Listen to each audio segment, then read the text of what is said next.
We love road trips, and from time to time, we're offering some of the very best of them to you. In an earlier episode, we took a road trip to the battlefields and monuments of France and Belgium with my son Carrie. On this episode, we're taking a road trip to the stunning Pacific Coast Highway, or as many call it, California Highway 1. Our guest is Larry Korman, president of AKA, a luxury global brand of service residences. Larry has driven the PCH many times and has lots of suggestions along the way. And at our last stop in LA, he'll offer some ideas on relaxing there for a week or more. Welcome, Larry. Hello, Leah. Thank you for having me. Let me ask you, what do you love most about driving Highway 1? I think it's the eternal getaway, being on that undulating road, looking at the beautiful Pacific, especially when you have the sun setting. It's like that Andy Warhol color print. There's something very soothing. You're at the end and tip of the United States with a family member, just getting away.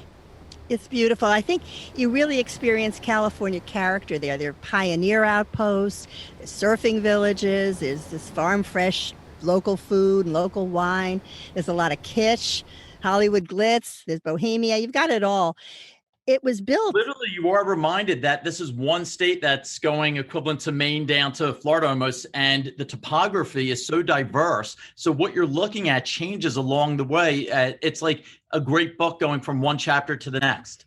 Well, it was first started in the 1930s. It's 600 miles of rugged, winding coastline, which makes it one of the most astoundingly scenic roads in the world. And I think it's meant to be traveled slowly so you can enjoy the mountains, you can enjoy the redwoods, the beaches, the surf, the cliffs. People come up from all over the world to drive it. It takes about 10 hours to drive the entire length, but on this route, it's nice to take time to stop, stay overnight along the way if you can, stretch it out for a week or so or more, and you can drive daylight all the way that way. So keep that in mind. I think the best weather is from late spring through fall, and the busiest travel season is in July and August. There have been recent washouts. Have you been through any of those, Larry? Yes. I've even had a helicopter out of one. When I go with my wife, which was the first time, I had to go from Los Angeles north, so we were on the other side of the highway. She was very concerned about that. But the last 3 times I've gone with my oldest son, and Big Sur has become our happy place. We go each year, each season. And we start in San Francisco, where we have 2 apartment communities in Walnut Creek and Emeryville, and we work our way down, and we love being on that edge. He drives much faster, but is very much focused on what he's doing. I drive much slower to take in it, but I'm constantly pointing out things to him. Oh, look at this. Oh, look at that. And he's looking straight down, white knuckled because of me not focusing as much. But I think that adds an extra allure and excitement to the drive being on the edge. And when they do have those washouts, and you're constantly seeing construction going on there, you're seeing big rocks being moved, and you realize the amount of time in that kind of tedious position it takes to fix something, construct something, but you see above the threat of potential rocks coming down or washouts. So it's amazing that they have such control over something that Mother Nature clearly can dominate. Well, we're going to start from north to south so that you're on the Pacific side of the road. That's the way I like it, but you can go either way. So we're going to start a little bit above San Francisco in Mendocino. That's a really beautiful place of redwoods and fern canyons and meadows and sheltered beaches. And there's a beach there called Fort Bragg's Glass Beach. Have you ever been there? Yes. That whole area is just beautiful. And the city is so diverse. There's so many areas to go to, from Sausalito to Fort Bragg. Some of the most beautiful homes I've seen were right out there. Robin Williams, who was a guest of ours, had a home there at one point. Presidio was filmed, part of that James Bond one nearby there. But just to be able to, in 10, 15 minutes, go out and see those beautiful redwoods, or to head over to Walnut Creek, to go over the bridge.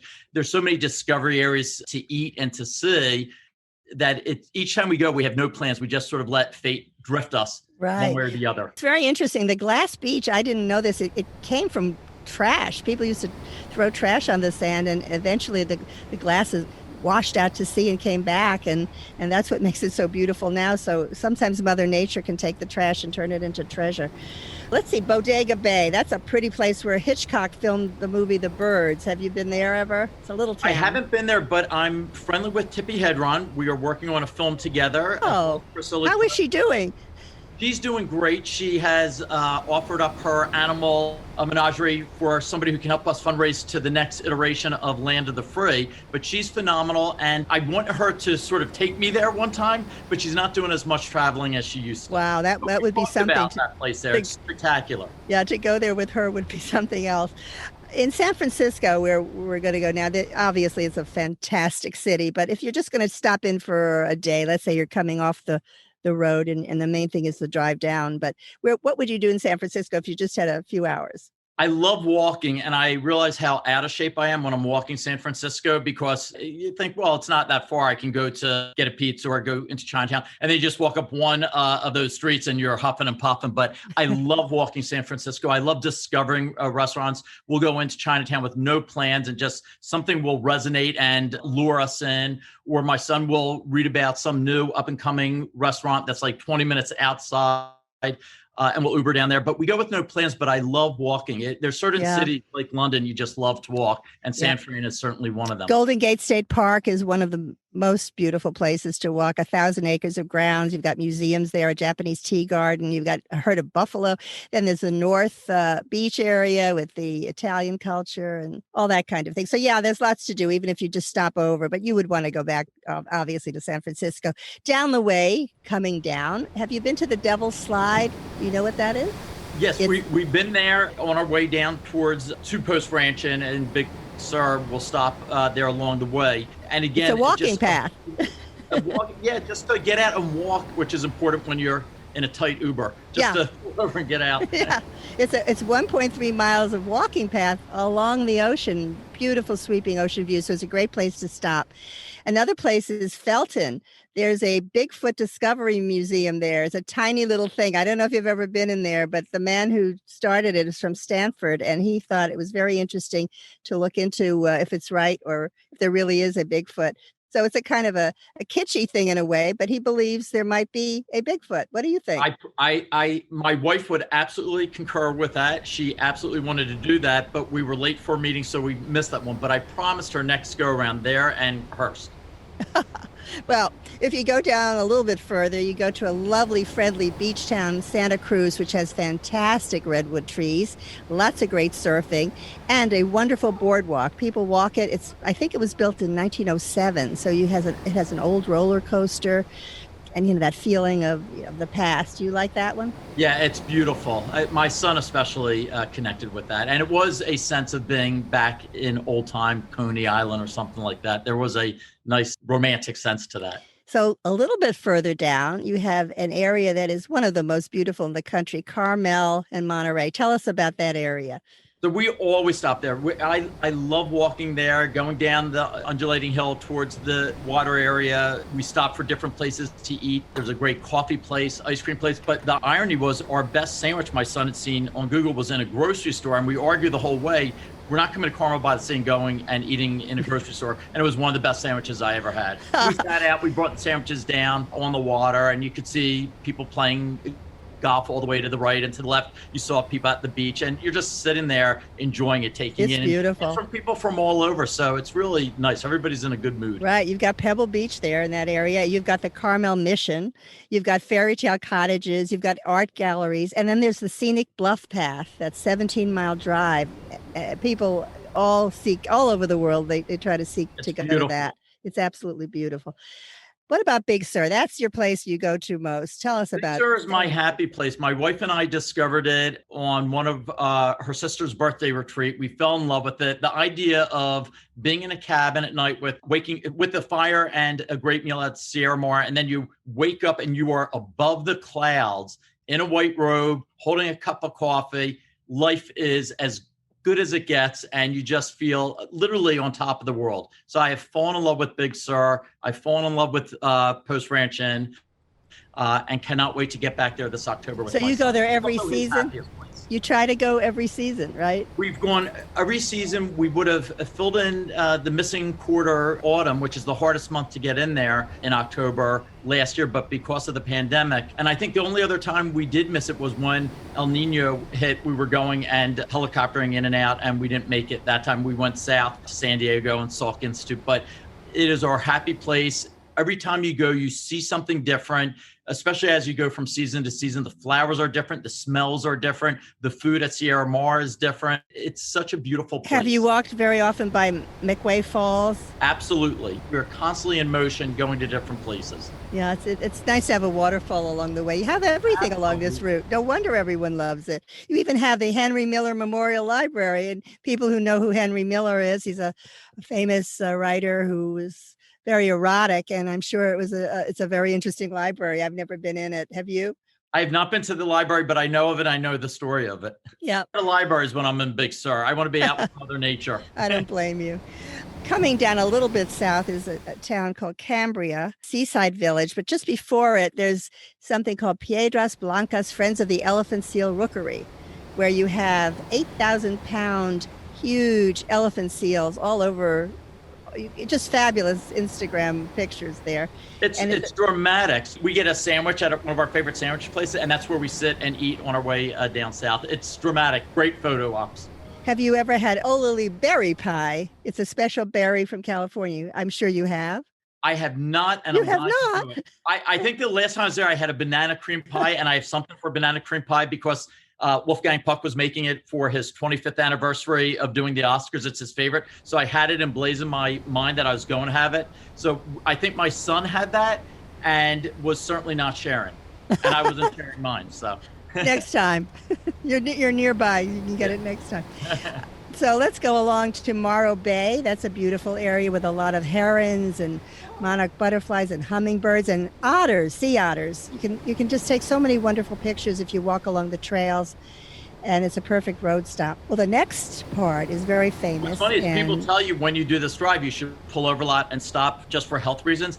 There, you don't have to be reminded. You want to pull over and just more deeply gaze at what is there because it's so unique from what you had just seen, and it's so unique from anything you'll ever see again. Speaking of unique, we're going down to San Simeon to the Hearst Castle. Tell us about that. So the first time I went with my wife, I think we got there at 5:05, and it had a hard close at 5. And we really wanted to get up to Big Sur before the sun had set. So we were under the gun not to sort of spend too much time. When I came back the other time with my son, we did go through it, but I didn't want to get in trouble with my wife, so we didn't talk too much about it, but it was magnificent. And we did our lunch at the other side. So you have that long drive going up. There's a little park on the other side. So we had our lunch there. Do they still have zebras there? I didn't see the zebras, but I haven't just said, California and just chalk it into, of course you would see zebras. Yeah, I was there a long, long time ago, and they had zebras on the way up that drive.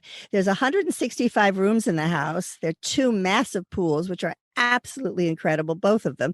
127 acres. It's a Moorish castle. And I remember the dining room because they had it all set up with plates, and it was very beautiful and elegant. And then they had ketchup bottles on the table. And I asked somebody why, and they said because William Randolph Hearst, the man who built it, liked ketchup. So he put them out. So it was kind of funny to see that. Citizen Kane was based on that man. And there's a movie called Mank, which is set in Hearst Castle. I don't know if it's really in the castle, but it's made to look like it. I think Mank was the best movie of the year. I'm chair of Philadelphia Film, so we hosted a big Oscar party, and I was really pulling for Mank. I thought Gary Oldman was phenomenal. Amanda Seyfried. But what's great about Mank is it reminds you to go see Citizen Kane again because it'll resonate the movie more if you see it through fresh eyes, especially Amanda's role, but the castle steals the show. It does. It's a beautiful. It's something we all should see. If you go down a little further to San Luis Obispo, you have a very quirky area. It's a very interesting, mellow college town. It has some place called Bubblegum Alley, which is fun to walk along. There's a lighthouse. And then there's this place called the Madonna Inn. It's well known around the world. The rooms are all themed. They're all different. One is called Caveman. One is called Showboat. Everything is pink. Like you can have a slice of pink cake at the counter if you want. It's one of those places to stop and see. Have you been there? You cannot miss it. From far away, it's pink everything. It's what I envisioned Dollyland to be. We have stopped. We have had pie. I have not stayed there. I have not gone beyond there. We stopped and had pie, and that was it. Well, just so we could say we were there. You're right. It's one of those places that you want to at least say you're there. It's not Madonna, the singer. It's Madonna, a man named Madonna, but it's something else. Pismo Beach. Now, this is a place that a lot of people think of for reasons that maybe the beach or, surfing and all that. But it's the place where the monarch butterflies come every November through February. And I think more and more of them are coming now, maybe because of the pandemic, but it's fantastic if you can go there in that time of year and see these gorgeous black and orange monarch butterflies. Have you ever had that chance? We have, and that's why you don't want to miss doing it all 4 seasons, because each season offers something unique. And that is exactly what I was thinking of as one of the unique beauties, ephemeral beauties that you would miss if you don't go that time of year also. Absolutely. I have a sad story about butterflies. I went to central Mexico just to see the monarchs. You know, they come there. That's the largest concentration of them. And I was leaving from San Miguel de Allende. It was a 5-hour drive. And then they would think there was a 1-hour walk and a half hour on a horse. And I was just exhausted to get up to the top where those butterflies were. Unfortunately, it was a cloudy day. I didn't see anything. Then we had to go all the way back. So I think I'm going to go to the Pismo Beach Monarch Butterfly Grove. It's a lot easier. And beautiful. And beautiful. And I get to be on Highway 1. So let's see. We go down. We're going to get to Denmark now. There's a place called Solvang. It's a very, very fabulous place because it's Denmark in miniature. There's bakeries there. There are reproductions of Copenhagen's Little Mermaid statue and the Round Tower and homage to Hans Christian Andersen. And there's something called æbleskivers. I don't know if I'm saying them correctly, but they're absolutely delicious. They're pancake-like puffs, and they're served with raspberry jam and powdered sugar. So I would say you should definitely stop at Solvang. There's a restaurant there called Solvang Restaurant, and they have a window where you can take the stuff out on, want to take it out and eat it on the way. But it's a wonderful stop, and you won't find this anywhere else in the country. So I just wrote that down as a definite stop for this October's trip because my son love that. You got to eat it. æbleskivers. Let's go to Los Olivos. That's lots of wineries there. The wine is usually rosé. Am I correct? Yes. And the last trip was the first time that we actually stopped now that my son's of age. So we did a few little sipping and spatting so that I could continue driving. But they're beautiful. Well, if you're not drinking, I think you have to be careful when you're drinking. Don't swallow all of it or have a designated driver because you want to get to Santa Barbara, which is the next stop. So I will tell you also, one of our favorite residents at AK Beverly Hills is Richard Gere, and Richard Gere loves the California Rosé. So I think we actually, last time we were doing a fundraiser on site for OPCC, which is a homeless group, and we had one of the bottles from there that we had seen brought into his suite. Yum. And yum on Richard Gere. Yeah. So tell me about Santa Barbara. Santa Barbara is one of my favorite places on earth. It's always been one of my father's favorite places on earth. We usually stay at the Four Seasons Biltmore. I love the history of that. You're right on the ocean. They have that great club across the street, but there's so many discovery places there also. We went to we were tired and just wanted a pizza and found a great, cute little pizza place where ironically the chef had also been the chef with the pizza place we're partnered with in Brooklyn.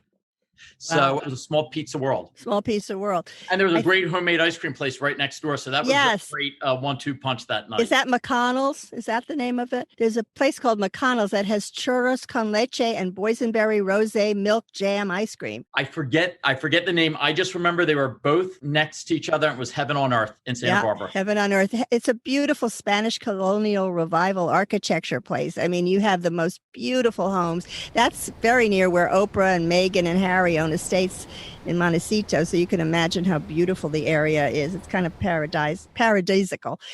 But there's an area called the Funk Zone. Have you been to the Funk Zone? I have not been to the Funk Zone, but I will tell you, I was at San Ysidro at the new restaurant there. Was spectacular. And I think it's also owned by Ty Warner, who owns the Four Seasons. And the people who do our PR for AK West Hollywood and AK Beverly Hills do all the PR there. So I got to get in it before it was just opening. And I was blown away by the renovation they had done there. Yeah. Especially to the restaurant. Beautiful.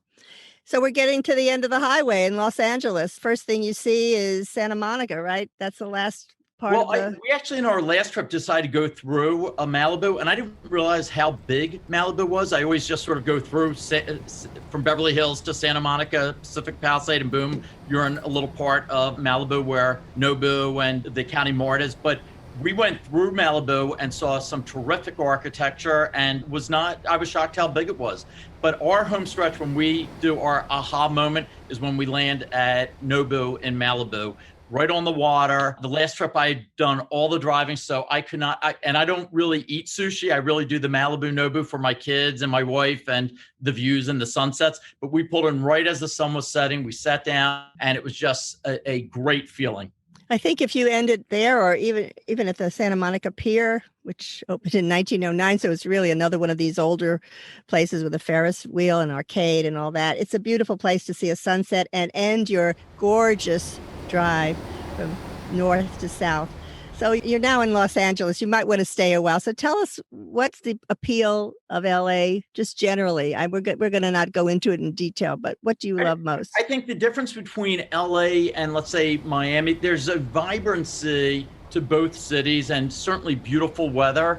But what you have in Santa Monica, in West Hollywood, and Beverly Hills, you have a diversity in the terrain. You have large mountains, you have the Pacific Ocean. I think there's an energy that's different than New York, which I love also. So I love the mix of all that, but I love Beverly Hills. I love walking Beverly Hills. I love the energy in West Hollywood. Santa Monica, like you said, walking out on that pier is a time gone by. Walking the 3rd Street Promenade is unique. And then you go out into discovery areas. It's just a beautiful, beautiful place to be.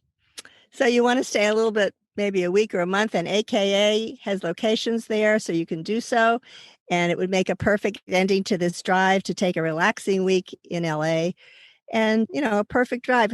Let me just say that we've had quite a ride, but the name of the podcast is Places I Remember. So I'll start with a memory about the drive. I was 21 on my honeymoon many years ago, and we started in LA and we took the highway up to San Francisco. And I remember most that 17-mile drive around Monterey Bay, because as you mentioned, I came from the opposite coast, Miami, and I couldn't get over the redwoods and the mountains dropping to the sea. And I've driven it several times since, but that first time was magical, absolutely magical. So it's your turn, Larry. Give us one of your special memories about the Pacific Coast Highway. I think two of them are really with Post Ranch Inn. Is the first time going up with my wife, we missed a full lit trip. So the sun had set, which was magnificent. We drove the next hour in pure darkness. And when we pulled up to Post Ranch Inn and just saw that beauty when we got up to Sierra Mar was eye-opening to us. In reverse, my son and I, the first time we went there, he had never been there. The sun was just doing its setting. We really didn't see much because we were nestled within the redwoods. When we pulled up and got to Sierra Mar and sat down, and you saw the very end of the sunset when the little green flash, it was magnificent, and it blew him away, and it left a very special memory as a place he always wanted to go. So I think those moments of discovery and that aha moment of seeing a special place in a special town just combined beautiful memories that you want to continue to have in your head and repeat and go back to. Absolutely. So many aha moments. Thank you so much, Larry Korman, CEO of AKA, for being our guest today. And thank you, listeners, for California dreaming with us on this terrific drive on Highway 1. Thank you, Leah. Bye. Bye.